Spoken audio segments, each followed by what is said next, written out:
Thank you very much. As always, when I see get invitations, and especially this one, and I saw the kind of experts that Yuva had invited, I figured that the reason I've been invited is to represent the Mumbai citizen.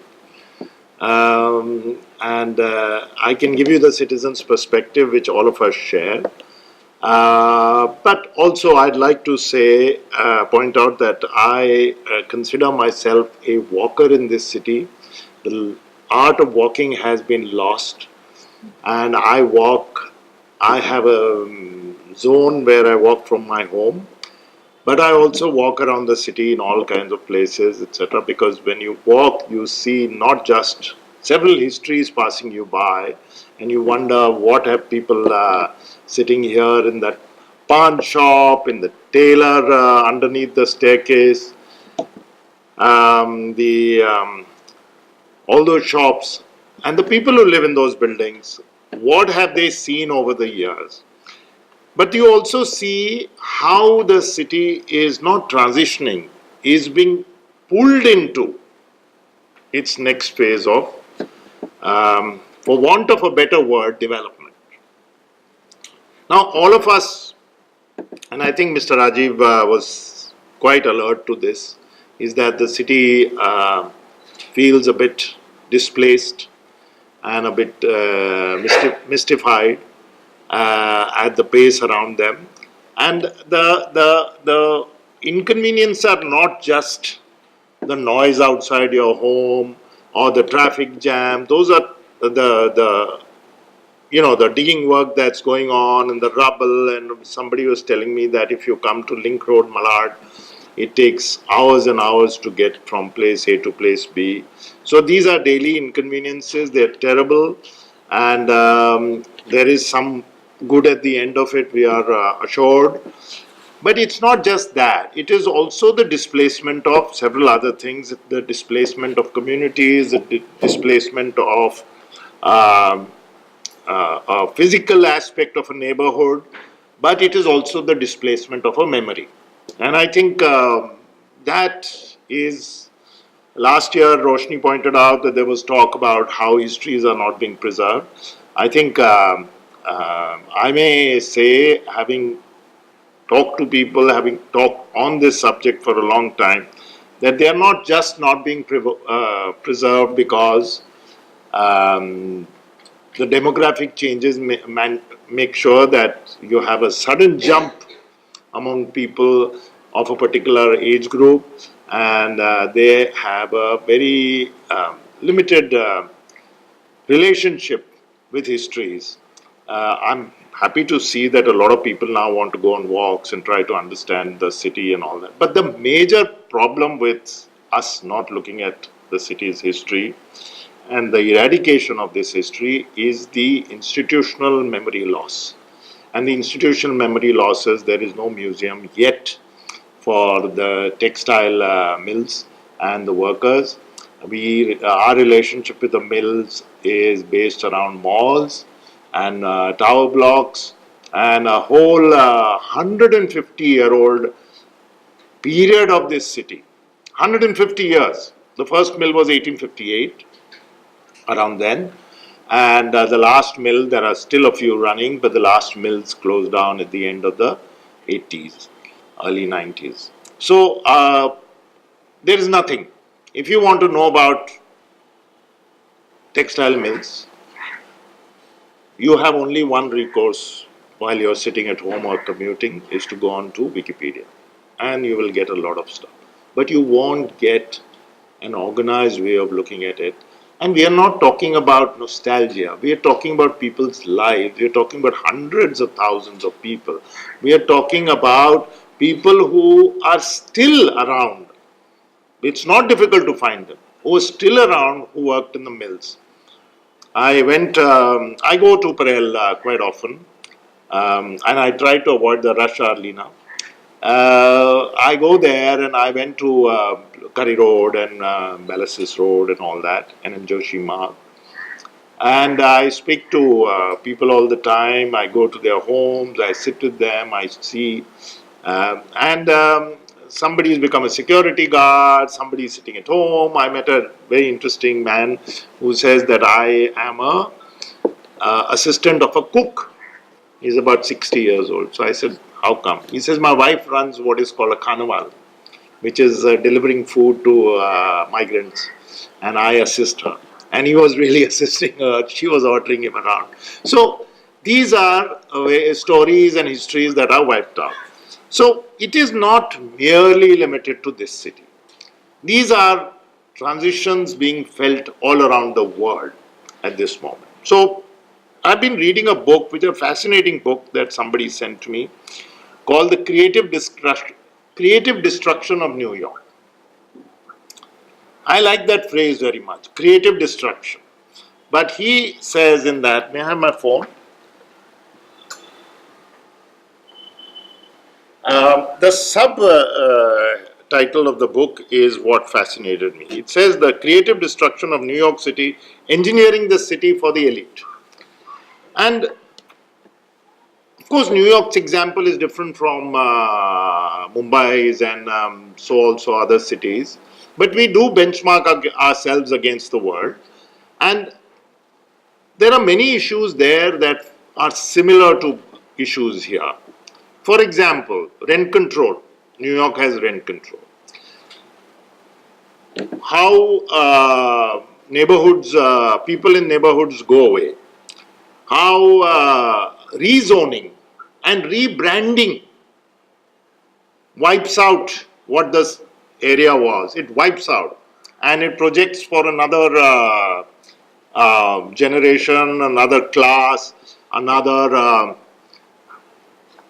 I hesitate to use the word elite, but when you look at New Cuff Parade, you can see the messaging that happens.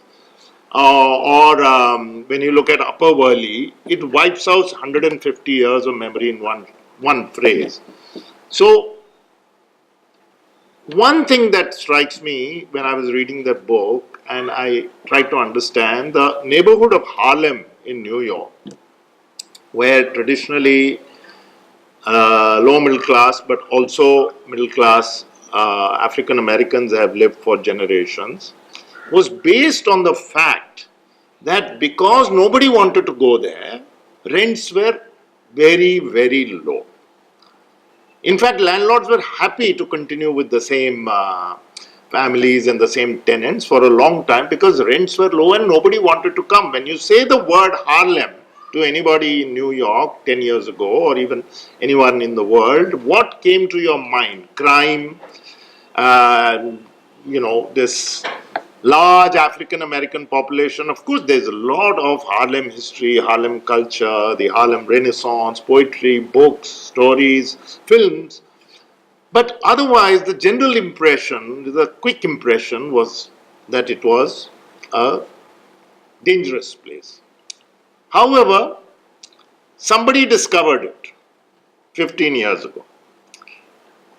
Discovered the real estate potential, discovered the potential for setting up all kinds of places of consumption, and discovered that it could be a place which could be gentrified.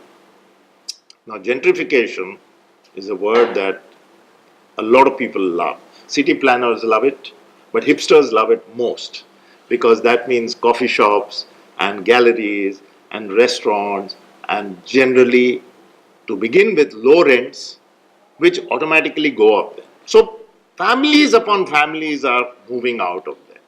This is market dynamics, you would say. And similarly, when you go to an industrial estate, the industrial estate is in name because nobody wants to change the name. But everything inside is somewhat very different from industry. There is no small scale lathe operator, there is no nobody doing any kind of manufacturing anymore because manufacturing in Mumbai is no longer allowed, especially if it's polluting manufacturing. But is it gentrification which is organic? Is it gentrification which is imposed? Or most important, is it gentrification that happens because laws around it change and then there is no option? So when the law in Lower Parel allowed buildings of that kind to come up and open spaces were reduced dramatically, then there was no option. If you are going to get money to say, come on, move out of this chawl and take some money and go away, I don't know how many of you have, you must actually know a lot of people who took the money from Lower Parel, Naigaon, Girgaon, and moved to Dombivli or Mira Road and all that because families got bigger, you got instant money in your hand, flats were cheaper, and you wanted basic facilities like a toilet.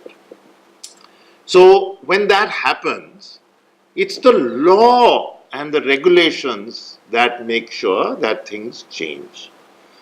So who in this room is going to say, I don't want this city to change? We all want it to change. And I'm convinced, Mr. Rajiv, the metro keeps me awake at night. But somewhere I'm convinced, even though I'm not 100% convinced about the north-south axis, but I'm convinced that this metro network is going to change things dramatically. Most of it for the better. There is no question about it. I'm not so convinced that it will make all the difference on the roads because the Delhi metro is a classic example. It's got a very fine network and the traffic jams in Delhi have only worsened. But, you know, city planners will work that one out and I'm sure it will make a difference. But who doesn't want change for the better? The success of metros and public transport of that kind definitely makes a difference. At some stage, people would have said buses are driving out trams, trams are driving out Victorias, but it does help. You move faster, you moved in better comfort, so nobody has any objection to change per se.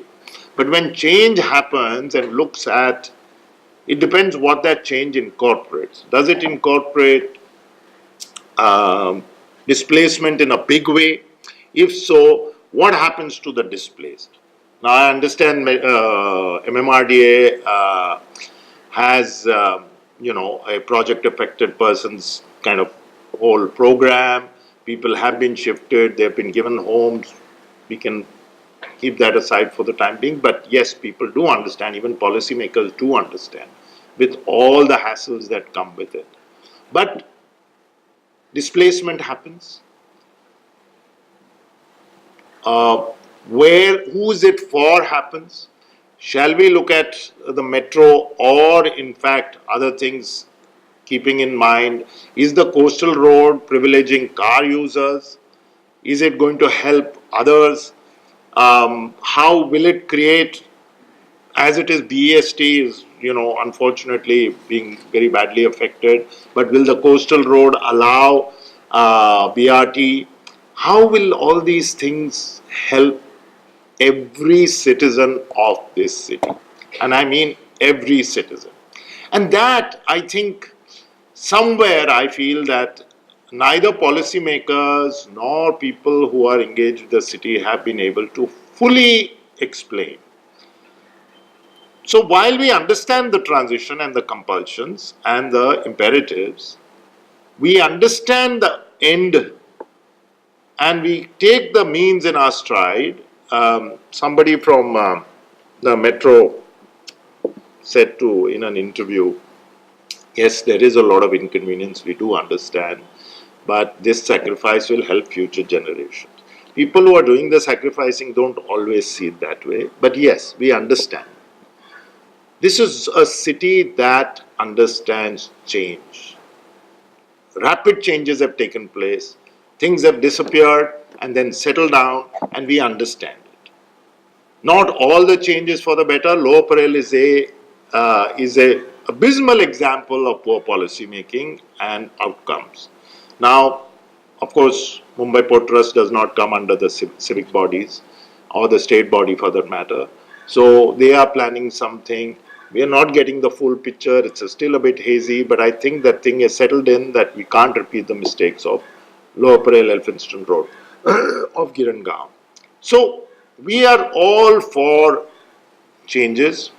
We also understand rapid changes.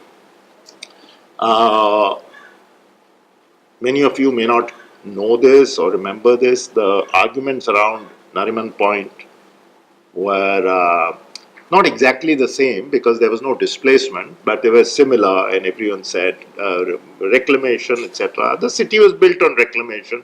We understand. And what parts we love about the city are reclaimed land. Marine Drive definitely is reclaimed land. So we understand. But as citizens, as somebody who's lived here all my life, as someone who I do suffer from nostalgia, I must honestly tell you, but I'm ready to say that yes, these things will make a difference. But equitably, equity means that the citizens are taken along. And that, I'm afraid, we are not getting a sense that we are being taken along.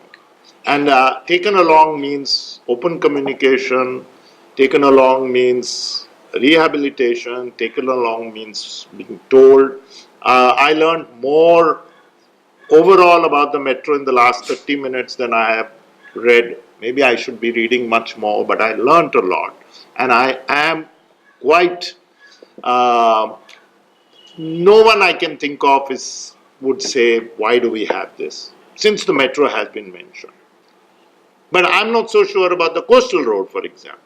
So people understand, but there has to be constant messaging, constant two-way, constant assurance that listen, at the end of this, it's for the city and this is how it will help.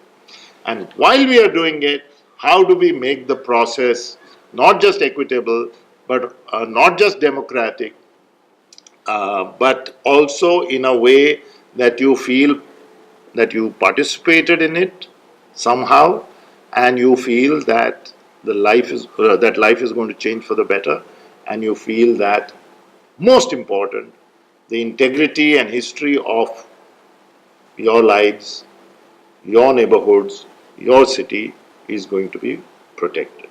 Thank you.